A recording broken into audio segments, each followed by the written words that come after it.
ఆ పిల్లల పిల్లలు పిల్లలు పిల్లలు పెద్ద జనాంగం అయ్యారు, ఒక ఊరయ్యారు. ఆ ఊరువే ఒక ఊరంతా జనాంగం అయిపోయి ఒక పెద్ద ప్రజలు అయ్యారు. అంత పెద్ద ప్రజలు విస్తరించే సమయానికి అప్పటికి ఇశ్రాయేలుకి రెండవ రాజు పరిపాలిస్తున్నాడు. ఇశ్రాయేలుకి రెండవ రాజు ఎవరు? చచ్చారు ఈరోజు మీరు నా చేతులు, చెప్పండి. ఇశ్రాయేలుకి రెండవ రాజు ఎవరు చెప్పండి. ఇది కీర్తన అర్థం అవ్వాలంటే దృష్టి తెలియాలి మనకి.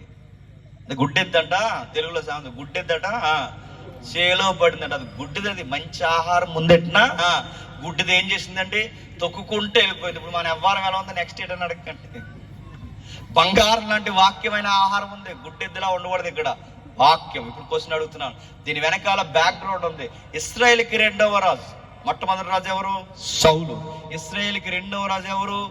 దావీదు. దావీదు పరిపాలించే సమయానికి ఏమైందో తెలుసా?